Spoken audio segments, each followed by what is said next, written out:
Assalamualaikum students, how are you all? I hope you are all fine. Stay home and stay safe. Students, today we are going to read the simile. So open your workbook at page number 25. First I will tell you about simile, that what is a simile.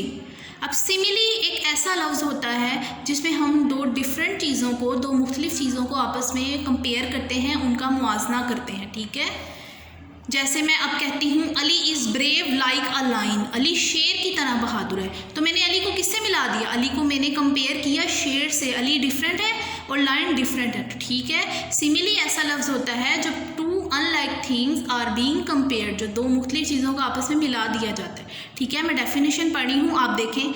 A simile is a figure of speech where two unlike things are compared using the word like or as। उन्होंने कहा simile ऐसा figure of speech है जहाँ दो मुख्तलिफ चीज़ों को आपस में मिला दिया जाता है। किन अल्फाज के ज़रिए? लाइक से और एज से। जब आप सिमिली लिखते हैं तो उसमें लाइक और एज लाजमी आता है। ठीक है, जिस तरह ये देखें, एज बिग एज एलिफेंट, इतना बड़ा जितना हाथी। एज रेड एज एप्पल, इतना सुर्ख जितना सेब। एज ब्यूटीफुल एज रोज़, इतना खूबसूरत जितना गुलाब।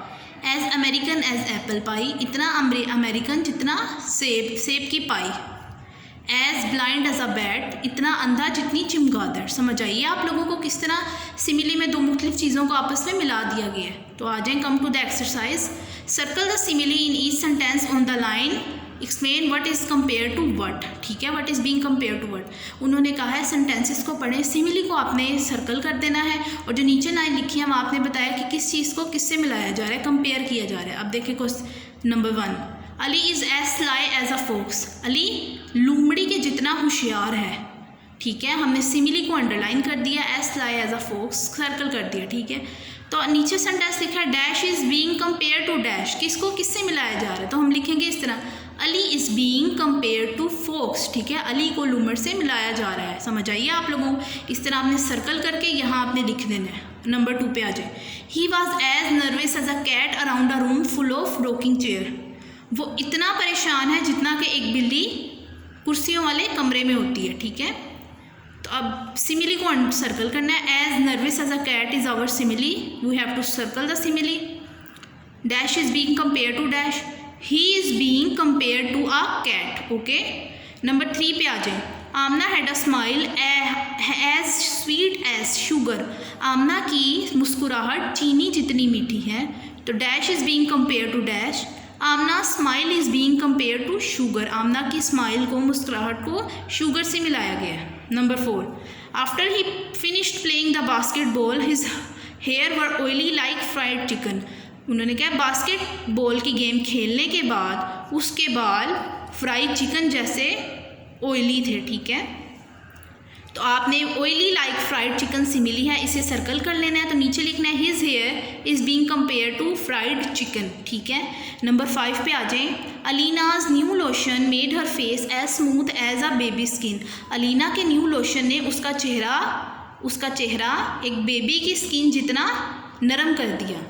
तो सिमिली को आप सर्कल करेंगे, as smooth has a baby skin, इसे सिमिली ऐसे सर्कल कर लें। तो नीचे आप लिखेंगे her face is being compare to baby skin, आप अलीनाज फेस भी कह सकते हैं, हर फेस भी कह सकते हैं। ठीक है, नंबर 6 पे आ जाएं, माई 2 years old cousin was as bouncy as a bunny when she got outside, उन्होंने कहा मेरी 2 साल जो कज़न है वो बाहर जाते हुए ऐसे उछलती हैं जैसे खरगोश, बनी खरगोश। ठीक है, तो सिमिली को सर्कल करें, एज बाउंसी एज अ बनी। ठीक है, तो यहाँ आप लिखेंगे my 2 years old cousin is being compare to bunny, आप खाली कज़न भी लिख सकते हैं, cousin is being compare to bunny. Okay, number 7, the new science book is as heavy as an elephant, नई साइंस की बुक इतनी भारी है जितना हाथी।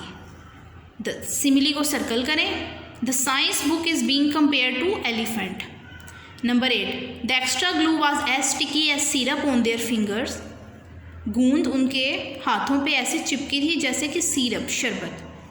एज स्टिकी एज सिरप को वो करें, सर्कल करें, लिखेंगे the extra glue is being compare to syrup.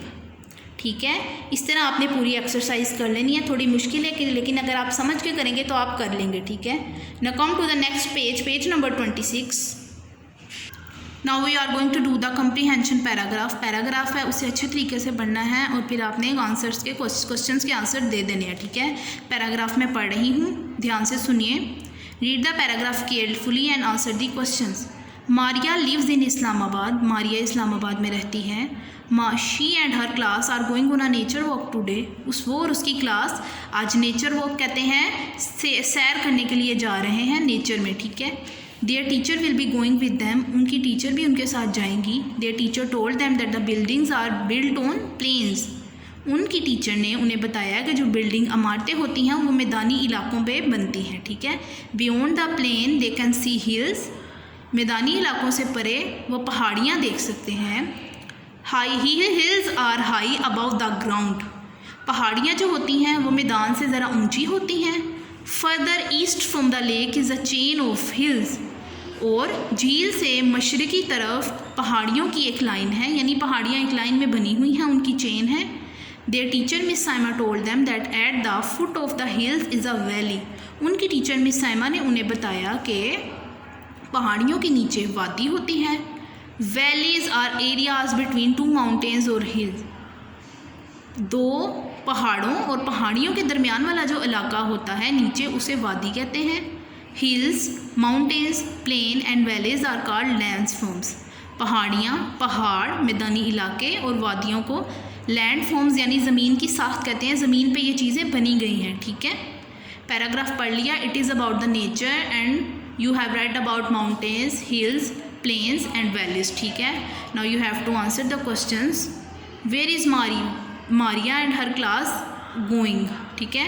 Where is Maria and her class, उसकी मारिया और उसकी क्लास कहाँ जा रहे हैं, ठीक है। As you have read in the paragraph, मैंने ऊपर आंसर भी लगा दिए हैं, यहाँ लिख भी दिए हैं। Maria and her class is going to nature walk, ठीक है। मारिया और उसकी दोस्तें नेचर वॉक में जा रही हैं, ठीक है। Question number 2, where are the crops grown. फसलें कहाँ उगती हैं, ठीक है। अब पैराग्राफ में तो नहीं लिखा, लेकिन आपको पता होना चाहिए कि कहाँ लिखते हैं, तो आप इस तरह लिखेंगे, crops are grown in the fields. फसलें खेतों में उगती हैं, ठीक है। Question number 3, what are hills. Hills क्या होती हैं, पहाड़ियाँ। Hills are high above the ground. Hills वो होती हैं जो कि ज़रा मैदान से ऊंची होती हैं, okay. Number 4, what are valleys. वादियाँ क्या होती हैं। As you have read in the paragraph, valleys are areas between two mountains और हिल्स, ठीक है। Question number 5, what are landforms. ज़मीन की साख्त क्या है। Hills, mountains, plain and valleys are called landforms. पहाड़ियाँ, पहाड़, मैदानी इलाके और वादियाँ क्या कहलाती हैं, लैंडफॉर्म कहलाती हैं, ज़मीन की साख्त कहलाती हैं।